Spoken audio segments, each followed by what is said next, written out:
उसका गौरव होता है। तो प्रियो, आज परमेश्वर को वचन दिया है कि मैं तुम्हें बड़ा प्रतिफल देने वाला परमेश्वर हूँ। हालेलुया। ये वचन अच्छे सुनो, परमेश्वर वचन अच्छे से सुनो, उस पर गौर करो, पालन करने की कोशिश करो। मैं चैलेंज देता हूँ, गारंटी देता हूँ कि आपको बड़ा प्रतिफल मिलना है, गारंटी। प्रभु का वचन कभी खाली नहीं जाता। मैं तो ऐसा सोचा कि ज्यादा प्रतिफल मिलूंगा इस साल में, ज्यादा से ज्यादा प्रतिफल मिलूंगा, ऐसा मैंने निश्चय किया है, मुझे मिलने वाला है, गारंटेड है। ऐसा प्रभु देता है।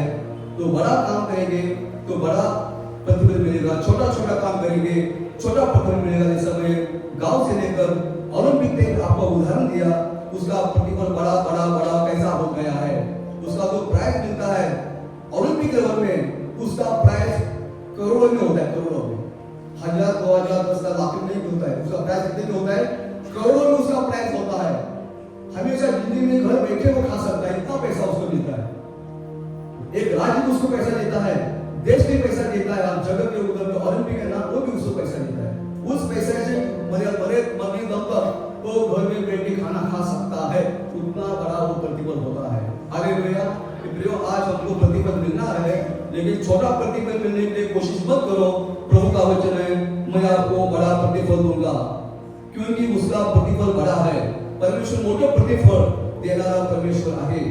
अभी तक जब प्रतिफल हम हमें सुनते, प्रभु हमको प्रतिफल देने वाला है, प्रभु प्रतिफल देने वाला है। प्रतिफल शब्द जो आता है तो हमको ये समझता है कि परमेश्वर विश्वासी लोगों को स्वर्ग में प्रतिफल देने वाला है। दूसरा ध्यान में आता है क्या? कुछ कभी नहीं आता। प्रतिफल मतलब परमेश्वर स्वर्ग में हमको बड़ा प्रतिफल देगा, इतना ही हमारे ध्यान में आता है। क्योंकि हमको वचन बाइबल का मालूम है, मत्ती सुसमाचार 5 अध्याय 12 वचन में लिखा है, क्योंकि तुम्हारे लिए स्वर्ग में बड़ा प्रतिफल है। हालेलुया। क्योंकि विश्वासी लोगों को, धर्मी लोगों को स्वर्ग में बड़ा प्रतिफल है। हर एक विश्वासी लोगों को स्वर्ग में जरूर बड़ा प्रतिफल मिलने वाला है। जो मैं संडे को इधर न्यू ईयर को इधर नहीं था, प्रभु की कृपा से जम्मू में चर्च में मुझे sermon देने के लिए, विजिट करने के लिए बुलाया था। मैं उधर गया था। जब मैं आज पूछा उनको कि क्या वचन है इस साल का, वो बोले बड़ा प्रतिफल, बड़ा प्रतिफल। अरे बड़ा प्रतिफल किधर? स्वर्ग में मिलने वाला मुझे मालूम है, बचपन से भी सीखा हूँ कि स्वर्ग में आपका प्रतिफल बड़ा है। लेकिन इधर क्या? आज मैं जिंदा हूँ, इधर उधर क्या प्रतिफल है कि नहीं? ये मैं सोचा स्वर्ग में प्रतिफल मिलने वाला है, ठीक है, अच्छा है, बड़ा मिलने वाला है, लेकिन आज मैं जीवित हूँ, आज मुझे कुछ प्रतिफल मिलने वाला है क्या? आज मैं धरती पे हूँ, आज मैं स्वर्ग में पृथ्वी पे हूँ, पृथ्वी पे जब मैं है जिंदा, तब मुझे प्रतिफल मिलने आएगा, उससे कुछ मुझे फायदा है। स्वर्ग में भी मिलेगा, लेकिन जब जगत में मैं जीवित हूँ तब मुझे प्रतिफल मिलेगा, तो मुझे बहुत क्या होगी? हालेलुया। तो आज मेरा क्वेश्चन है, आज कितने लोगों को स्वर्ग में प्रतिफल चाहिए? स्वर्ग में कुछ लोगों को नहीं चाहिए, छोटे लोगों को। कितने लोगों को पृथ्वी पर, आप जब जीवित है तो पृथ्वी पर कितने लोगों को प्रतिफल चाहिए? मुझे ज्यादा चाहिए। जब मैं पृथ्वी पे हूं तो मुझे क्या चाहिए? प्रतिफल चाहिए। स्वर्ग में मिलने वाला है तो पृथ्वी पे चाहिए, तो मैं पूरा अभी पृथ्वी पे क्या है बाबा? स्वर्ग में तो मिलने वाला है, लेकिन पृथ्वी को मुझे जीवित है तो क्या मिलने वाला है क्या? उधर कोई बाइबल में वचन है क्या? तो प्रभु ने मुझे वचन दिया, नीति वचन 11 अध्याय वचन 31 में क्या दिखाई देगा? नीति वचन 11 अध्याय वचन 31। पहा, पहा एक शब्द फार नव्हता बायबल मध्ये। पहाच्या पुढे काय दिलेलं आहे? अल्पनाथ दिलेलं आहे, स्वल्पविराम दिलेलं आहे, कॉमा दिलेला है। कॉमा इसका मतलब उसमें रुकना है उधर। देखो आगे जाओ, क्या लिखा है? पहा, धार्मिक को पृथ्वी बस, हालेलुया, धर्मी को पृथ्वी पर फल मिलेगा। हालेलुया। मुझे वचन मिलेगा, बस खुश हो गया। बहुत स्वर्ग में मुझे मालूम है कि स्वर्ग में तुम्हारे लिए बहुत बड़ा प्रतिफल है, लेकिन मैं धरती पे हूँ, मैं पृथ्वी पे हूँ। मुझे पृथ्वी पे क्या प्रभु ने सोई किया है, क्या घोषणा की है कि आशीष देने के लिए, तो मुझे बहुत खुशी होती है ये वचन पढ़ के। देख, धर्मी को पृथ्वी पर फल मिलेगा। हालेलुया। मना धार्मिकाला पृथ्वीवरती फल मिळणार आहे। धार्मिकाला पृथ्वीवर त्याच्या कर्माचे फल मिळणार आहे। हालेलुया। आज तुम्ही आणि ह्या पृथ्वीवरती आहोत, फळ मिळणार आहे पृथ्वीवरती जिवंत असताना, हे पण प्रभू सांगितलेलं आहे. पण कुणाला मिळणार ते पण सांगितलेलं आहे. हे पृथ्वी पर जो धर्मी लोग है उनको प्रतिफल मिलने वाला है. हालेलुया. सबको नहीं, एक वचन बाइबल का समझना चाहिए. पहले बोला देखो. देखो का मतलब क्या होता है? सोल गुलाब दिया है. देखो, सोल गुलाब दे के आगे लिखा है. देखो जो बोला है तो उसको कहा गया है. देखो का मतलब जो आगे लिखा है वो सच्चाई है. हालेलुया. देखो, देखो धर्मी को पृथ्वी पर फल मिलेगा. देखो, देखो का मतलब ये सच्चाई है. उसमें जो लिखा है 100% सच होने वाला है. हालेलुया. इसलिए प्रभु आज भी आपको बोल रहा है, देखो, ध्यान में रखो, धर्मी लोगों को पृथ्वी पर परमेश्वर फल देने वाला है. धर्मी काला त्याच्या कर्माचे पृथ्वी प्रभू फल देणार आहे. Even the godly shall be rewarded here on earth. Godly shall be rewarded here on earth. जब वो पृथ्वी पर जीवित है तब प्रभु हमको क्या करने वाला है? प्रतिफल देने वाला है. तो आज हम किधर है? पृथ्वी पर है. एक चीज आशीष मिलने का चांस है. दूसरा क्या है? किसको आशीष मिलने वाला है? धर्मी को. आज हम धर्मी है क्या? कितने लोग धर्मी है? मैं सबसे धर्मी हूँ, क्योंकि इसने मुझे 100% धर्मी किया है. 1% कम नहीं, 100% मैं धर्मी हूँ. जब मुझे क्या बोलते मुझे मालूम नहीं. प्रभु यीशु में मैं सबसे 101% धर्मी हूँ. मैं नीतिमान हूँ तो मैं धर्मी भी हो गया. पृथ्वी पर भी है. अभी मेरा नंबर है आशीष मिलने का, प्रतिफल मिलने का मेरा चांसेस है. और मुझे मिलने वाला है, मिलने वाला है. इसलिए एक जो वचन है उसमें आगे और वचन देखना है. पृथ्वी पर रहते हुए परमेश्वर मुझे प्रतिफल देने वाला है क्या? ऐसा एक दो वचन इधर देखना है बाइबल में किधर है क्या? और है तो गारंटी है कि मुझे मिलने वाला है. तो दूसरा मैं आपको रेफरेंस देता हूँ कि पृथ्वी पर रहते हमको आशीष मिलने वाला है क्या? प्रतिफल मिलने वाला है क्या? भजन संहिता 27 वचन 13 में लिखा है. भजन संहिता 27 वचन 13. जीवितों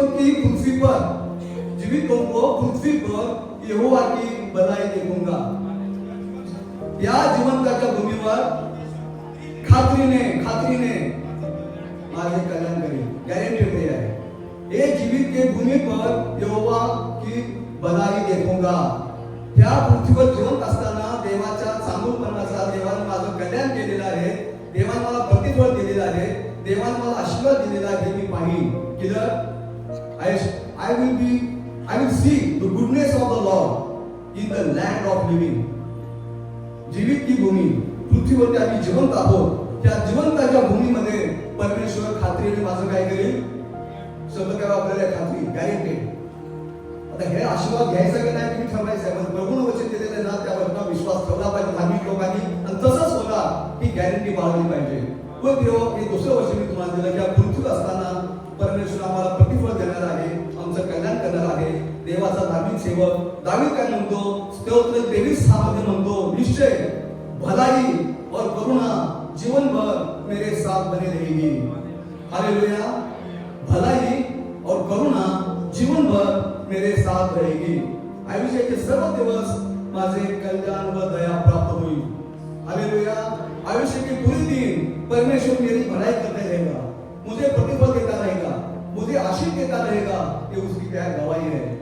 ये वचन सुन के हमको समझना चाहिए 2025 साल प्रभु ने हमको दिखाया है वो बड़ा प्रतिफल देने वाला साल है. हालेलुया. वो प्रतिफल मुझे देने वाला है, क्योंकि मैं धर्मी भी हो गया हूँ. अगर परमेश्वर पृथ्वी भी की मैं आज हूँ तो मुझे क्या होने वाला है? प्रतिफल मिलने वाला है. स्वर्ग में मिलने वाला गारंटेड है. क्यों गारंटी है? जिसको परमेश्वर धरती पर प्रतिफल देता है उसको स्वर्ग में नहीं देगा क्या? ध्यान रखो. जिसको परमेश्वर धरती पर प्रतिफल देता है उसको स्वर्ग में प्रतिफल देगा क्या? नहीं देगा. 100% देगा. क्योंकि पृथ्वी पर परमेश्वर प्रतिफल किसको देने वाला है? धर्मी लोगों को देने वाला है. किसको देने वाला है? धर्मी लोगों को पृथ्वी पर प्रतिफल देने वाला है. तो धर्मी लोगों को स्वर्ग में प्रतिफल नहीं देगा. गारंटी है. तो क्या मैं क्या बोला? मुझे पृथ्वी पर प्रतिफल चाहिए, स्वर्ग में मुझे चिंता नहीं. इधर मैं धर्मी होकर पृथ्वी पर प्रतिफल पाऊंगा तो सब 101 प्रभु मुझे उधर क्या करेगा? देगा. इधर भी मैं धर्मी हूँ, सब में भी धर्मी रहूंगा. तो इधर जो प्रभु ने मुझे प्रतिफल दिया है तो स्वर्ग में मुझे जरूर क्या होगा, मिलने वाला है, मिलने वाला है। तो इस तरह आज हम देखेंगे कि धर्मी लोगों को पृथ्वी पर प्रतिफल देने वाला परमेश्वर है। ये स्टेटमेंट हो गया। हम पास्टर लोग क्या करते हैं, एक स्टेटमेंट देकर हम नहीं करते। प्रभु ने वायदा किया है ना, ये वायदा किसके जीवन में पूरा हो गया क्या धरती पर, ये हम देखते हैं और हम क्या करते हैं बराबर है। हमने क्या स्टेटमेंट देखा, पृथ्वी पर धर्मी लोगों को परमेश्वर क्या करता है, प्रतिफल हो गया स्टेटमेंट। ये स्टेटमेंट में बाइबल में पूरा होना चाहिए। हालेलुया। उत्पत्ति से प्रकटीकरण तक हम जाएंगे तो परमेश्वर का जो वायदा है, जो स्टेटमेंट है, वो 100% पूरा होना चाहिए, उधर नहीं होना चाहिए। तो हम जब देखने शुरू किया मैंने, तो पहला देखा कि पृथ्वी पर पुराना नियम में और नया नियम में कुछ लोग बहुत धर्मी थे। वो धर्मी लोग परमेश्वर लोग होता है, मेरे सामने धर्मी लोग हैं। धर्मी करके उनका उल्लेख बाइबल में किया गया है। जब उनको प्रभु ने देखा, वो धर्मी थे, उनको प्रभु ने आशीष दिया क्या? पृथ्वी पर जब थे उनको प्रभु ने आशीष दिया क्या? कि मेरे सामने आया योसेफ, कौन आ गया? यूसुफ जो अपने भाई में छोटा था लेकिन बहुत धर्मी था। वो परमेश्वर को सपने से द्वारा बातें करता था। वो बहुत विश्वासु था, वो बहुत दयालु था, दूसरों की क्षमा करने वाला था। जिस भाई लोगों ने उसको बेचा और जब भाई लोग उसके देश में इजिप्ट में गए खाना मांगने के लिए, तो उसने गुस्सा करके उनको मार नहीं डाला। अभी पता नहीं, इजिप्ट में भाई लोग खाना देने के लिए उधर भी गए, कनान से मिस्र में गए, उनको मार डाला, ऐसा नहीं बोला, उनके गले लगे कि रोया। योसेफ ने अपनी भाई को क्षमा की। उसका चरित्र स्वच्छ था। पोटीफर की औरत, इस सुंदर औरत घर में उसको बुला के चलो हम जाके स्वयं के बेड पे, वो भाग गए। वो क्या कर गया? कैरेक्टर, चरित्र तो स्वच्छ तेरे छोड़े होता, दूसरों की क्षमा करने वाला था। वो बहुत नम्र था और परमेश्वर का भय रखने वाला था। इसलिए जो जेल में था, तुरुंग में था, प्रभु ने उसको उठाकर प्राइम मिनिस्टर बनाया। हालेलुया। परमेश्वर धर्मी को जगत में क्या करता है? ऊंचा उठाता है, उनको प्रतिफल देता है। दाऊद के बारे में लिखा है, दूसरा इतिहास 8 अध्याय 14 वचन। दाऊद के बारे में लिखा है, David was the man of God. Dawood का विषय असं लिहिलेला आहे, दावीद हा परमेश्वराचा भक्त होता। दावीद परमेश्वर का दास था, परमेश्वर का दास था। He was the man of God। ऐसा किसी के बारे में नहीं लिखा जाता। जो धर्मी आदमी होता है, परमेश्वर के वचन के अनुसार चलता है, परमेश्वर का आज्ञा का पालन करता है, अपने जीवन के द्वारा परमेश्वर को संतुष्ट करता है, वैसे लोगों को बाइबल में मैन ऑफ गॉड कहा गया है, परमेश्वर का भक्तगण कहा गया है। तो दाऊद के बारे में गवाही लिखे रखो, दूसरा इतिहास 8:14 में, David was the man of God. परमेश्वर का भक्त था, उसके द्वारा परमेश्वर बहुत खुश था। इसलिए मैन का गॉड क्या बोलता है? He is the man after my heart. माझ्या हृदयाचा जो मनुष्य है, माझ्या हृदयातील मनुष्य है, मैन आफ्टर माय हार्ट, मेरा हृदय का आदमी है। इतना परमेश्वर उसको सम्मानित किया है। और दाऊद का हम जीवन देखते हैं, एक चरवा था लेकिन उसके भी बहुत शत्रु थे। शाऊल उसका शत्रु था, मारने की कोशिश करता था, तो भी परमेश्वर ने उससे सबसे छुटकारा देके इस्राएल का बड़ा राजा बनाया। हालेलुया। धर्मी लोगों को एक पृथ्वी पर ही परमेश्वर आशीष देने वाला परमेश्वर है। दाऊद एक धर्मी राजा था, उसके बारे में परमेश्वर ने गवाही दी कि मेरे मन का राजा है। नूहा के बारे में पहला पत्रस 3:20 में क्या लिखा है? देखो, अभी नूहा तो ओल्ड टेस्टामेंट में है, लेकिन उसके बारे में गवाही नया नियम में पत्रस ने दी है। पहला पत्रस 3:20 और दूसरा पत्रस 2:5 में नूहा के बारे में क्या लिखा है? देखो, हाँ,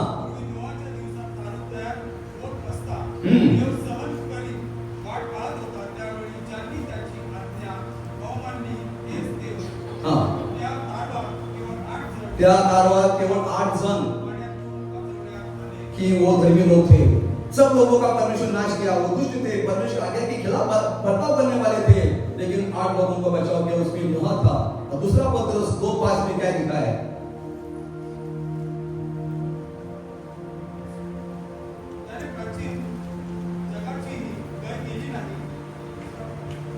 पेत्रे 2:5.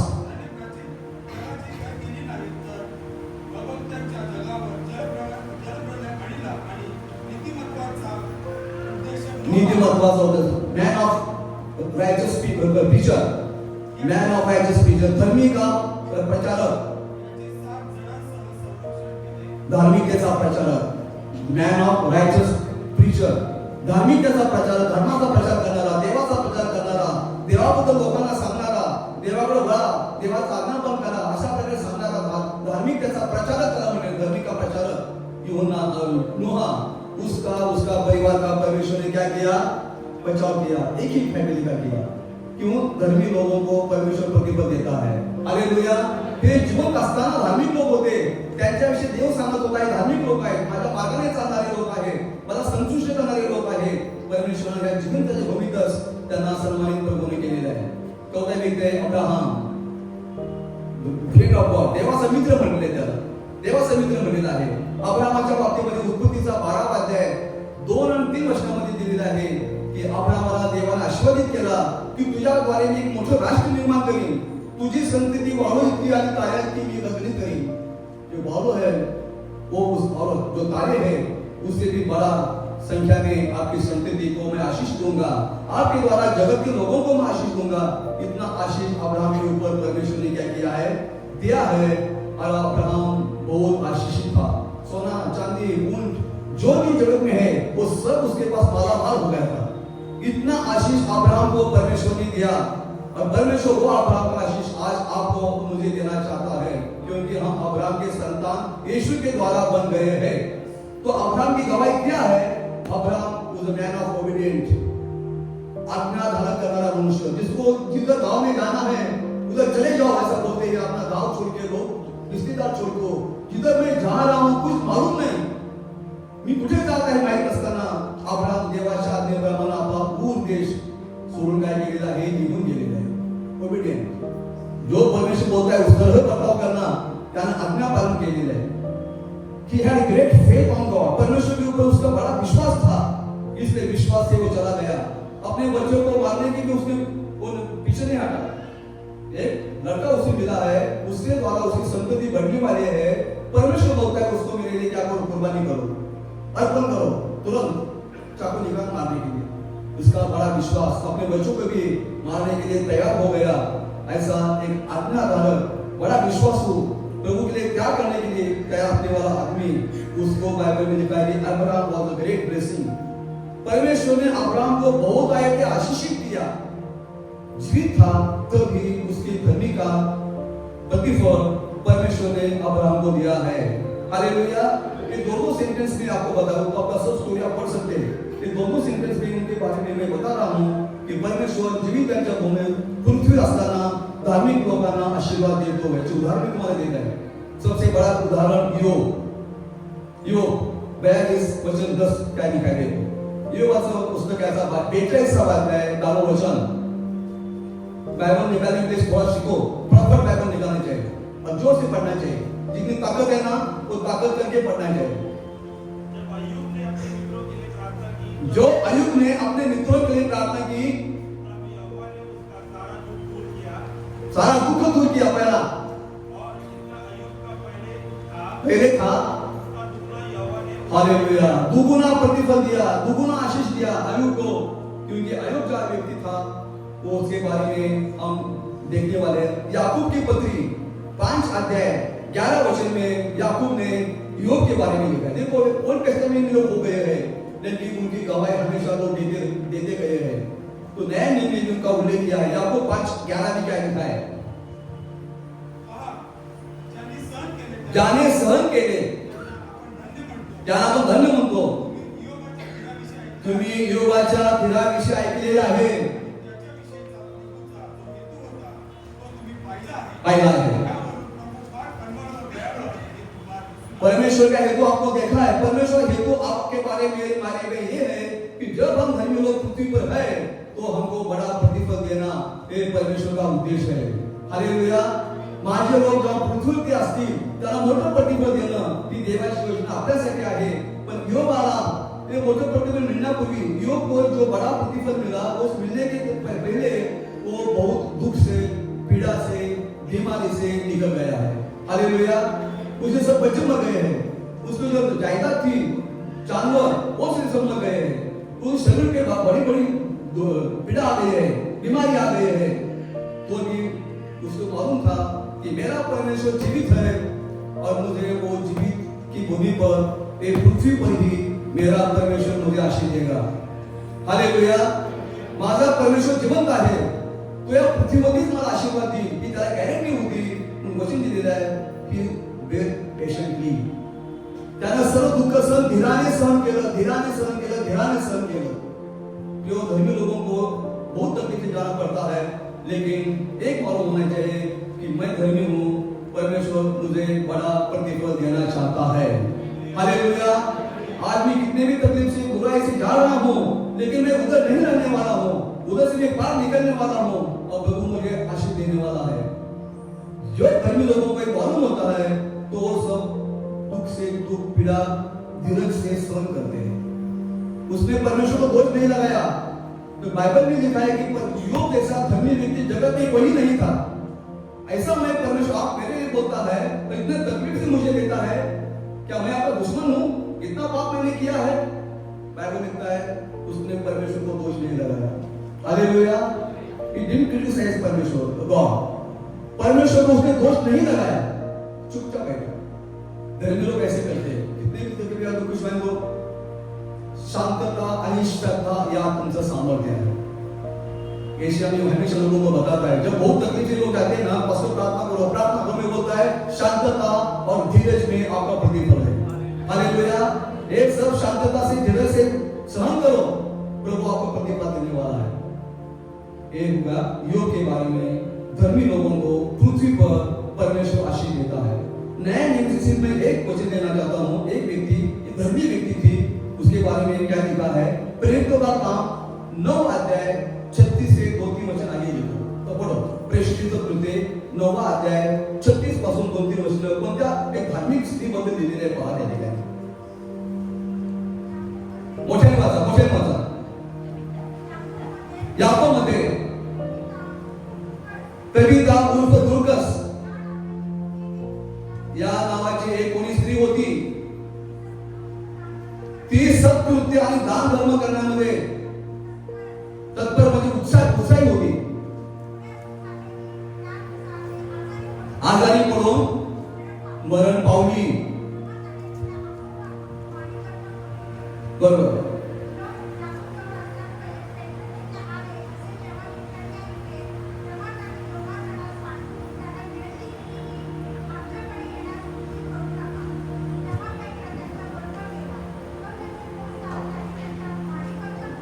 पेत्र मारिवच्या खोलीवरती गेलेला आहे।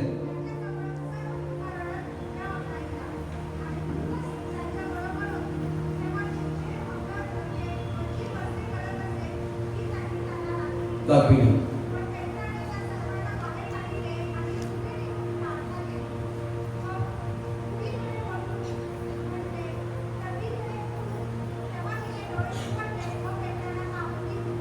हालेलुया। दुर्गस नावाची स्त्री तर तबीता म्हटलेली आहे, त्या स्त्रीबद्दल दिलेली आहे की ती गोरगरीबांना मदत करत होती। जब वो मर गई, उसके रूम में बहुत सारे लोग आए थे देखने के लिए। उसे शब्द किया है, जब पत्रस उधर गया तो शादीशुदा औरतें नहीं थी उधर। शादीशुदा औरतें और जवान लड़कियां उधर नहीं थी। उधर क्या लिखा है? बहुत सारी विधवाएं वो घर में क्या हुई थी? जमा हुई थी। बहुत सारी विधवाएं उधर आके क्या कर रही थी? उसके लिए रो रही थी कि वहां दुर्गस क्या करती थी? विधवा लोगों को कपड़ा सिला के देती थी। उनका उसका बड़ा बिजनेस था, ऐसा अच्छा कमाई भी करती थी। लेकिन मेन क्या था टारगेट उसका? अपने गांव में जो विधवा है उनको कपड़ा सिला के क्या करना, फॉल और पिको करके क्या करना, देना, गाउन बना के देना, कपड़ा बना के देना। किसके लिए? ज्यादा से ज्यादा विधवाओं के लिए। विधवाओं में, गरीब विधवाओं में वो सेवकाई करती थी। इसलिए जब विधवाओं को समझ गया कि हमको मदद करने वाले दुर्गस मर गए हैं, तो उस घर में बहुत सारी विधवा इकट्ठा आके उसके लिए दुख करने लगी, शोक करने लगी। प्रियो, दुर्गस एक गोर गरीबों को मदद करने वाली औरत थी, दान धर्म करने वाली औरत थी, दूसरों के दुख में सहभागी होने के लिए, दूसरों के आंसू पुछने वाली ऐसी औरत थी। लेकिन परमेश्वर को उसका बहुत विश्वास था, प्रार्थना भी थी। किया, मरी हुई तो भी प्रभु ने अपने दास के द्वारा उसको क्या किया, जीवित किया। हालेलुया। परमेश्वर धर्मी लोगों को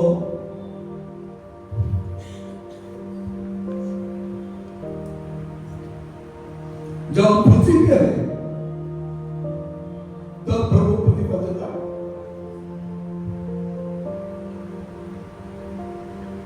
स्वर्ग तो मिलेगा ही मिलेगा, कितना मिलेगा अपने उदाहरण देगा, याद ही करें, बड़ा याद हो जाएगा, टाइम नहीं इतना बोलने के लिए। मैंने क्या तो बताया, तो मेरा पॉइंट है कि परमेश्वर प्रतिफल देने वाला परमेश्वर है।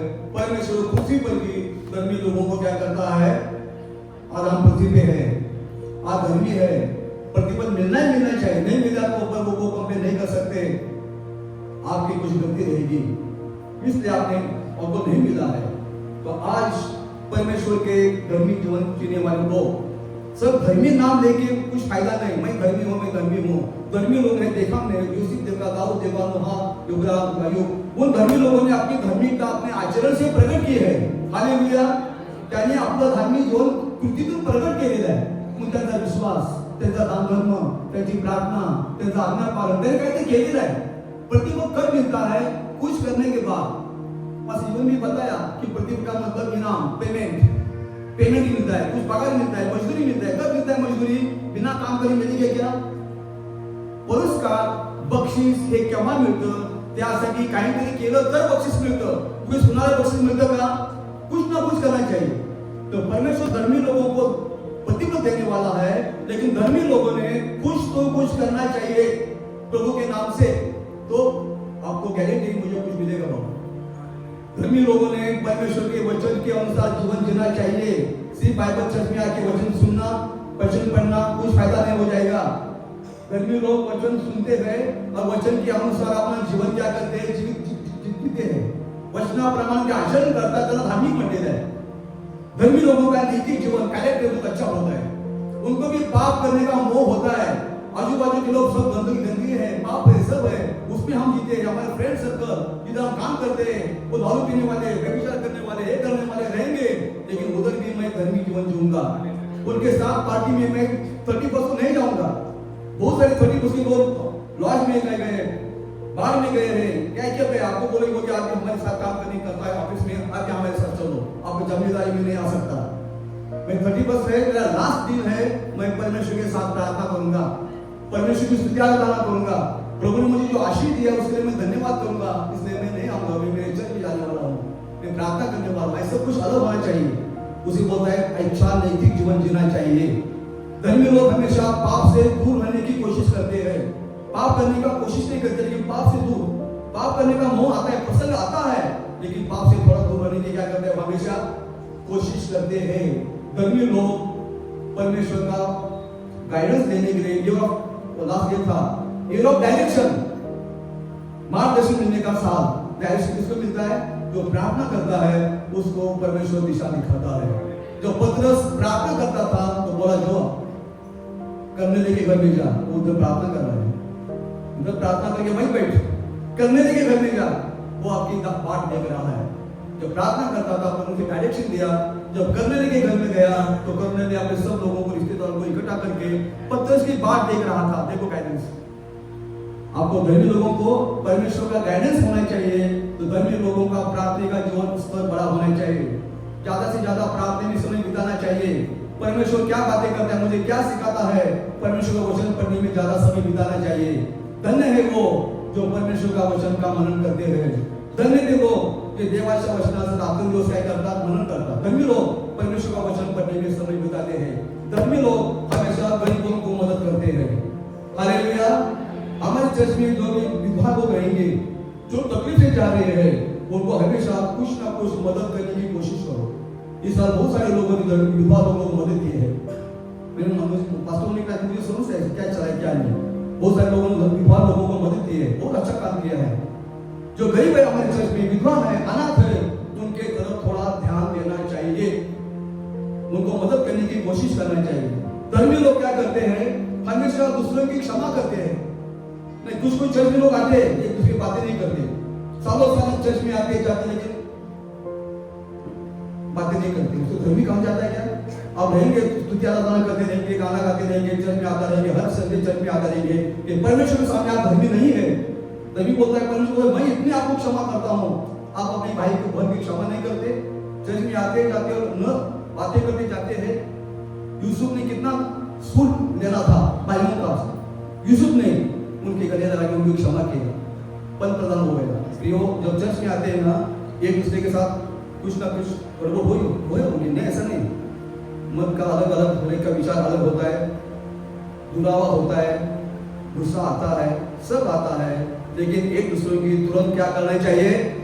क्षमा करना चाहिए। चर्च में आके ऐसा दुख हो जाएगा, कुछ बीमारी आ जाएगी ना, ऐसा हो जाएगा, बातें करता नहीं आएगा, जीभ उचलता येणार नाही। प्रभू तुला जीभ होती तेव्हा तू काय केलंस? आता तुझी जीभ बंद केली त्यांनी, स्टॉप, तुला बोलता येणार नाही, काय करणार? क्षमा मागायची, तुम्हाला बोलता येत काय करणार? अशी करायची वेळ, क्षमा मागायची वेळ, तसे करू नका। देव फार ईर्ष्यावान देव आहे, प्रियानो, पुष्कळ सहन करणारा देव आहे, पण ज्यादा मन कठीण केलं ना, कसा फटका मारायचा, कसं त्याला खाली आणायचं देवाला माहिती आहे।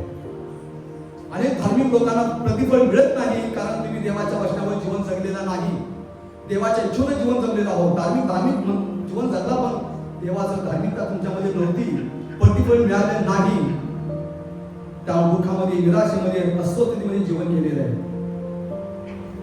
दूसरों की क्षमा करना है, धर्मी लोग दूसरों की क्षमा करते हैं। दुर्लभ धर्मी लोग शत्रुओं के ऊपर प्यार करते हैं, और धर्मी लोग हमेशा कुछ ना कुछ परमेश्वर की सेवकाई करते हैं। हालेलुया। धार्मिक लोग काही ना काही प्रकारे देवाची सेवा करण्याचा प्रयत्न करतात। इसलिए प्रभु बोलता है कि धर्मी लोगों को एक पृथ्वी पर मैं उनका धर्मी जीवन का क्या करूंगा? प्रतिफल, तुमच्या धार्मिकतेचं प्रतिफल या पृथ्वीवरतीच मी तुम्हाला काय करणार आहे? देणार आहे। बहुत सुंदर है, पर कभी कभी आपको ये भी वचन फॉलो होना चाहिए। कौन सा वचन? भजन संहिता 34 वचन 19, स्तोत्र संहिता 34-19 वचन सुद्धा धार्मिक लोकांना माहिती असणं फार महत्वाचं आहे, नाहीतर गडबड होऊन जाईल। नीतिमानाला, धार्मिक लोकांना फार कष्ट होतात, तरी परमेश्वर त्या सर्वात दोन धार्मिकांना काय करतो? सोडवतो आणि त्यांना प्रतिफळ देतो। धर्मी लोगों को प्रतिफल मिलना है का? आता मतलब नहीं 365 दिवस कुछ बीमारी नहीं, कुछ तकलीफ नहीं, कुछ समस्या नहीं, सब खाना पीना सब मौज मजा चलिए नहीं। कभी कभी मैं भी पास्टर होने की वजह से मेरा जो करीब है ना, इतना से बाकी ऐसा टूटने वाला था, पूरा टूटने वाला था, इतना पूरा नीचे से गया है। डॉक्टर ने काटे डालना चाहिए, लेकिन उंगली होने के नाते हम स्टिचेस नहीं डाल सकते। ऐसे बैंडेज करते रहो, ड्रेसिंग करते रहो, ठीक हो जाए। आपको डायबिटीज है क्या? मैं बोला साहब डॉक्टर मुझे 23 डायबिटीज है। हाँ यस, लेकिन मैं परमेश्वर का दास हूँ। जब मुझे ऐसा इतना जख्म हो गया, मैं परमेश्वर दोष नहीं लगाया, मैं बोला परमेश्वर जख्म करता है और वही मलहम पट्टी, बस खत्म। डॉक्टर लोग ने जो बस हो गया, बहुत अच्छा है आपकी उम्र, जल्दी जल्दी सूख रहे हैं, जल्दी जल्दी ठीक हो रहे हैं। मैं परमेश्वर दास हूँ। हालेलुया।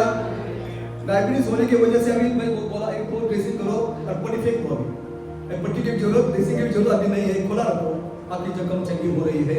एंड मुझे भी मेरे पास एक औरत आई थी, ड्रेसिंग वो भी हमेशा थी। आपको क्या बोला वो बोली मेरे इधर पाँव की थोड़ा सा बोरी आई थी, वो बोरी इतनी बढ़ गई, मेरे 2 उंगली कट गए। मेरी शादी बेटी थी, इतनी बोरी आई थी, 2 उंगली मेरे अभी कट हो गई, बहुत कैंसिंग हो गया, हर रोज आ रही है। मैं सोचा प्रभु मेरा इतना अंदर गया था पूरा, तो भी मुझे उसने बचाया। मैं क्या अलग है क्या? नहीं, धर्मी लोगों को तकलीफ जाना पड़ता है, कुछ भी होने वाला है, मोबाइल गुम होने वाला है, और अलग बीमारी होने वाला है, जॉब जाने वाला है, ये होने वाला है, वो होने वाला है, बहुत कुछ होने वाला है। लेकिन धर्मी होने की वजह से प्रभु होता है, उसको मैं उधर से निकाल के उसको मैं क्या करूंगा? आगे का उसे कितना इंपॉर्टेंट है। परंतु बोला है, परंतु यहोवा उन सब से उसे मुक्त करता है। हालेलुया। परमेश्वर मला माझ्या सर्व संकटातून, त्रासातून, आजारातून, आर्थिक समस्येतून, दुःखातून मुक्त करणार आहे। हे एक सच्चा असेल ना, किती आजार, किती बीमारी क्या वाटे जो दे। चाइना में अब कोरोना से बड़ा बीमारी आ गया है, आने को जाने दो, हम घर में हैं, प्रभु हमको बचाएगा। अभी कोरोना का बचाएगा नहीं, 19-20 में कितने लोग मर गए, तो हम जीवित रह गए। अभी आने वाले बड़ा समय उन्हें भी प्रभु बचाएगा। अगर इधर हमको मरना है, प्रभु के पास जाना है, तो प्रभु बुलाएगा। क्या नुकसान है? धर्मी लोगों का मृत्यु बहुत अच्छा है बाइबल में। धार्मिक मरण हे अतिशय मौल्यवान है, वेरी प्रेशियस। धर्मी लोगों का मरना वेरी प्रेशियस, मौल्यवान है, तो भी हम तैयार है। लेकिन धर्मी जीवन जीते रहना हमारी जिम्मेदारी है। एक मैं आपको गवाही बताता हूँ, पास्टर की गवाही, उसने लिखा है, पास्टर है और उसका लड़का जो है वो खेलने के लिए बाहर गया, लड़का, पास्टर का लड़का, जो खेलने के बाहर गया, तो आग लगी थी, आग इतनी बढ़ गई, उस लड़के का पूरा फेस जल गया, उसकी छाती पूरी क्या हो गई, जल गई थी। बाहर पास्टर की देखा है तो लड़का पूरा जल गया, फेस जल गया, छाती जल गई, सब जल गई। एडमिट किया, डॉक्टर बोले थोड़ा बहुत क्रिटिकल है, गारंटी बहुत कम है, गारंटी बहुत क्या है, कम है। तो निराश थे, लेकिन उधर जो हॉस्पिटल से बाहर आते थे तो उधर कभी भी कौन सी हॉस्पिटल में चापल होता है, चापल, उधर पास्टर लोग क्या करते हैं, प्रार्थना करते हैं। तो दूसरा एक पास्टर को चापल से बाहर आ गया, एक पास्टर को मिला, उसको मालूम है कि उसका लड़का बहुत सीरियस है और हॉस्पिटल में एडमिट हो गया है। तो वो जो पास्टर चापल से बाहर आया प्रार्थना करके, वो पास्टर को मिलता है, बोलता है, पास्टर मैं आपके लड़के के लिए प्रार्थना कर रहा था, तो मुझे प्रभु ने एक वचन दिया है।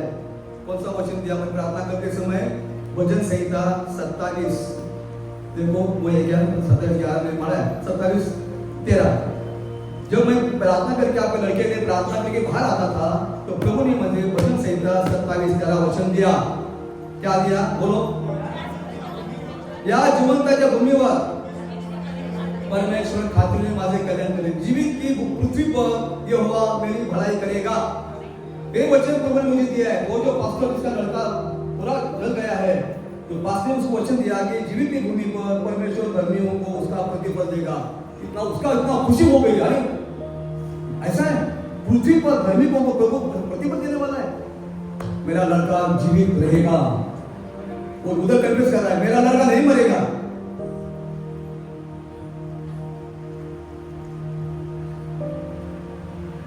और कुछ भी दिन में वो लड़का चंगा हो गया।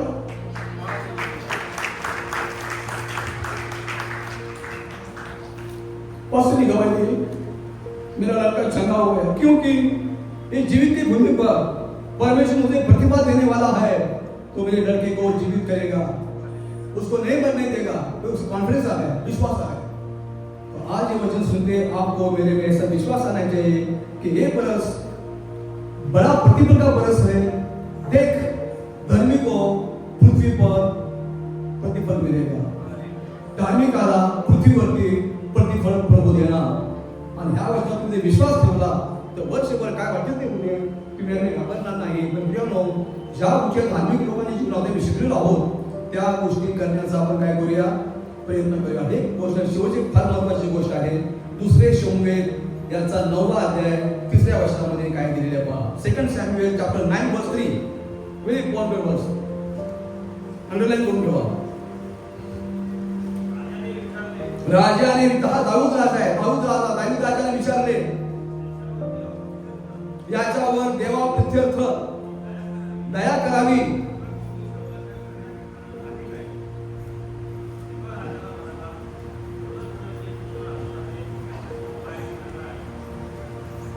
वाचा पुढे।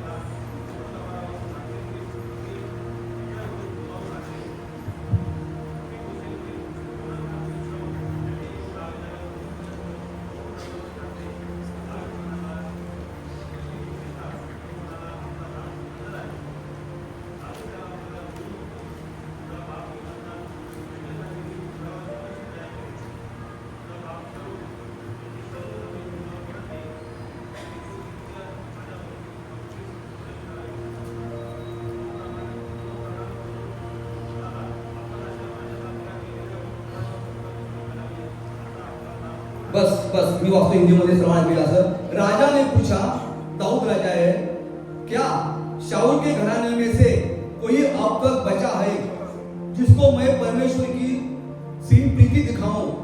सीबा ने राजा से कहा, हाँ, योनाथन का एक बेटा तो है जो लंगड़ा है। राजा ने उससे पूछा, वो कहाँ है? सीबा ने राजा से कहा, वह तो लोदबार नगर में अम्मीएल के पुत्र माकी के घर में रहता है। तब राजा ने दूत भेजकर उसको लोदबार से अम्मीएल के पुत्र माकी के घर से बुलावा दिया। तब मफीबोशेत जो योनाथन का पुत्र और शाल का पोता था दाऊद के पास आया।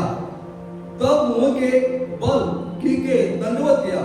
दाऊद ने कहा, हे मफीबोशेत। उसने कहा, तेरे दास को क्या आज्ञा? दाऊद ने उससे कहा, मत डर, तेरे पिता योनाथन के कारण, हालेलुया, तेरे पिता योनाथन के कारण मैं निश्चय तुझको प्रीति दिखाऊंगा और तेरे दादा शाऊल की सारी भूमि तुझे फेर दूंगा और तू मेरी मेज पर नित्य भोजन करते रहेगा। मरेपर्यंत तू माझ्या बरोबर जेवण करायचं। क्यों बोलायचा? तेरे पिता योनाथन की वजह से। तुझा भाव योनाथन हा माझा जीवलग मित्र होता, was my good friend. David आणि योनाथनची गोष्ट आपल्याला माहिती आहे। दावीद म्हणतो की तुझा बाप योनाथन माझा फार मोठा मित्र होता। तुझा आजोबा शाऊल त्याला मला पुष्कळ त्रास दिला, पण योनाथनची माझी मैत्री फार गाढ होती आणि आज तू जिवंत आहेस म्हणून मी तुझ्यावर दया करतो, घाबरू नकोस, तू मरेपर्यंत माझ्या टेबलावर अन्न खात राहा। हालेलुया। मफीबोशेत पर दाऊद राजा ने कृपा क्यों की? उसके पिता की वजह से।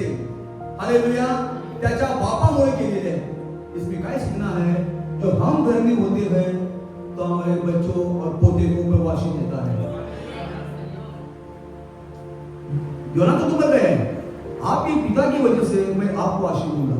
मी तर धार्मिक आहे, माझ्या मुलाला आणि माझ्या नातवाला प्रवासी देणार म्हणजे देणार, गॅरंटेड आहे आणि प्रभूने दिलेलं आहे।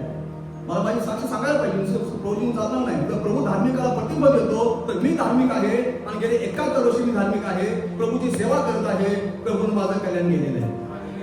तुम्ही हो किंवा नाही म्हणू शकता, त्या समोर पाठात दोन आहे, बाळ समोर मारलेलं आहे।